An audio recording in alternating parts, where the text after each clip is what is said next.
நல்லா இருக்கீங்களா? நல்லா இருக்கிற ஆசீர்வாதத்தை நல்லா இருக்கிறேன். இந்த மாதிரி பட்டு புடவை குத்தே கொஞ்சம் நல்லா வசதியா இருக்கிறேன். திருப்பம் என் ஃபேமிலியில இருக்கிறவங்க இந்த புடவை குத்துறாங்க. எவ்வளவு வரும்னு சொல்லுங்கண்ணா. ஏன்னா நம்ம பெங்களூர்லயே ஃபர்ஸ்ட் எனக்கு தெரிஞ்சு 3 வருஷத்துல உங்க கடை தான் எனக்கு தெரியும். இந்த மாதிரி புடவை குத்தா காசு தருங்க. இப்ப யாரோ ஸ்டார்ட் பண்ணிட்டு இருக்காங்க. ஸ்டார்ட் பண்ணுங்க, தப்பு இல்ல.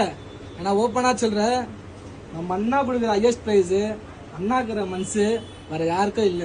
சரி நான் எவ்வளவு வரும்னு சொல்லுங்கண்ணா. என்னண்ணா இந்த மாதிரி வெள்ளையா இருந்துச்சுன்னா பணம் ஜாஸ்தி வருங்க. சிவப்பா இருந்துச்சுன்னா இது போகாதுங்க. இது கேஜி கணக்குல போகுங்க. 12,000, இதுக்கு 15,000 ரூபாய், இதுக்கு 20,000 ரூபாய் தலைவர், இதுக்கு 6,000 ரூபாய் வருங்க, இதுக்கு 3,000 ரூபாய் வருங்க, மொத்தம் 56,000 ரூபாய் வரும். இல்லண்ணா நீங்க கார்ல தான் வந்தேன். இந்தாண்ணா பெட்ரோல் போட்டுங்கண்ணா. தேங்க்யூண்ணா. நம்ம கடை லொகேஷன் சொல்லுண்ணா. நம்ம கடை location Malleswaram 7th cross Yes Bank எழுத்தாப்புல ஜிகேவிகே ஆப்டிகல் பில்டிங்ல இருக்குது. வேற எங்கேயும் போய் நாசமா போயிடாதீங்க. வாங்கிறாங்க. உள்ளம் தெளிவாக வை, எண்ணம் உயர்வாக வை, வாழும் காலம் எல்லாம் மண்ணில் மரியாதை வை, பேர்கள்